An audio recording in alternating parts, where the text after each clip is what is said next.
There come stains all over dis sheet, Toot Toot remarked. He moves be tryin' to get rid of it before you fellas boil it off. And he cackled. Shut up, Toot, Dean said.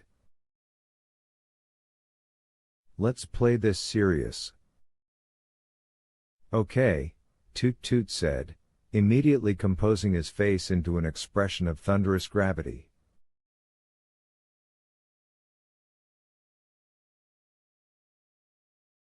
But his eyes twinkled.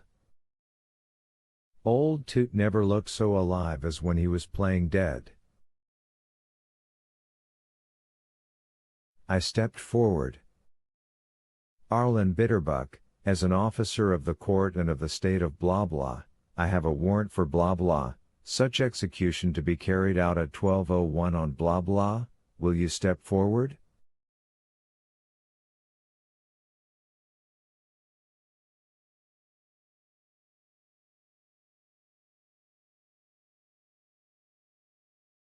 Toot got off the bunk. I'm steppin' forward, I'm steppin' forward, I'm steppin' forward, he said.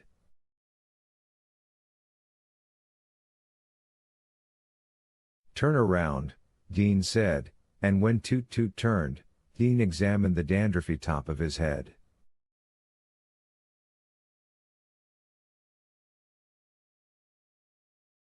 The crown of the chief's head would be shaved tomorrow night, and Dean's check then would be to make sure he didn't need a touch-up.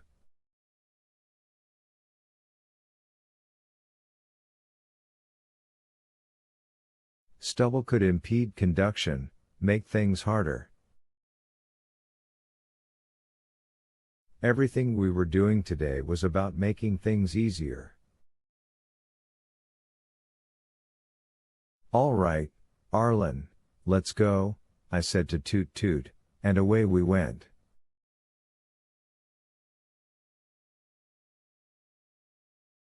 I'm walkin' down the corridor, I'm walkin' down the corridor, I'm walkin' down the corridor, Toot said.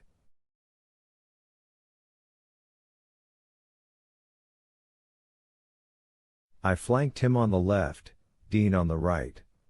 Harry was directly behind him.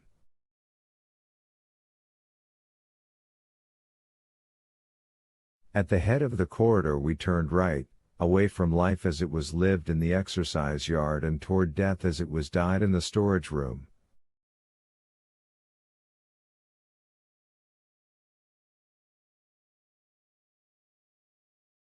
We went into my office, and Toot dropped to his knees without having to be asked.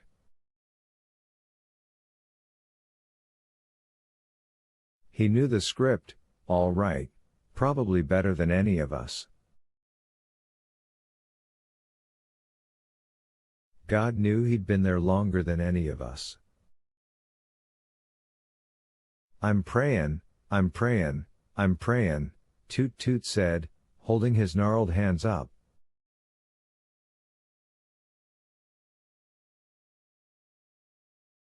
They looked like that famous engraving, you probably know the one I mean.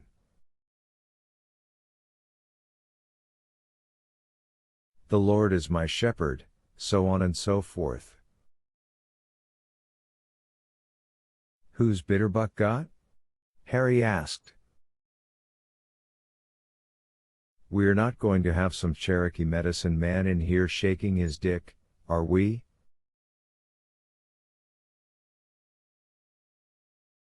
Actually. Still prayin', still gettin' right with Jesus, Toot overrode me.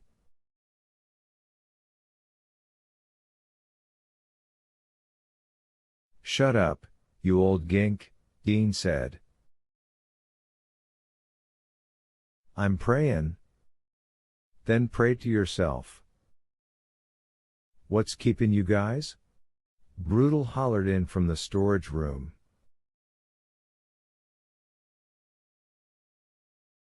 That had also been emptied for our use. We were in the killing zone again, all right, it was a thing you could almost smell.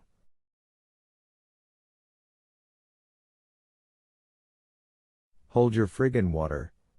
Harry yelled back. Don't be so goddamn impatient. Prayin', Toot said, grinning his unpleasant sunken grin. Prayin' for patience, just a little goddamn patience. Actually, Bitterbuck's a Christian, he says, I told them, and he's perfectly happy with the Baptist guy who came for Tillman Clark.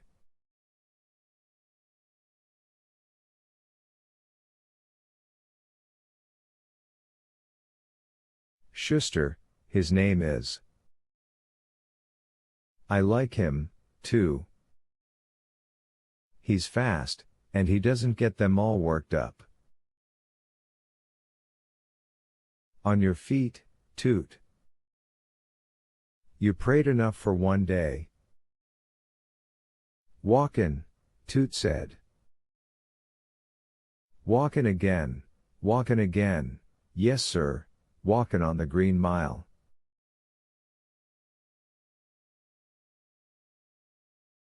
Short as he was, he still had to duck a little to get through the door on the far side of the office.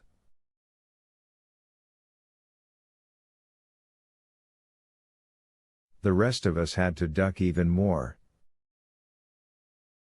This was a vulnerable time with a real prisoner, and when I looked across to the platform where old Sparky stood and saw Brutal with his gun drawn, I nodded with satisfaction.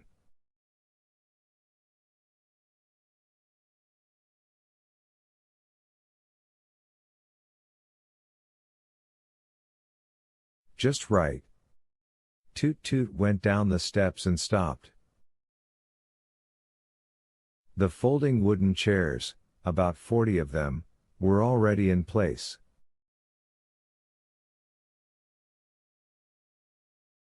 Bitterbuck would cross to the platform on an angle that would keep him safely away from the seated spectators, and half a dozen guards would be added for insurance.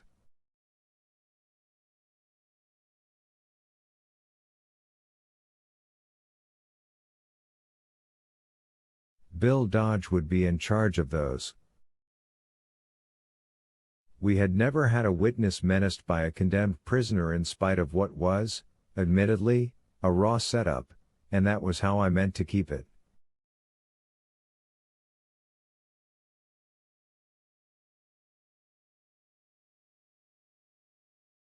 Ready, boys? Toot asked when we were back in our original formation at the foot of the stairs leading down from my office.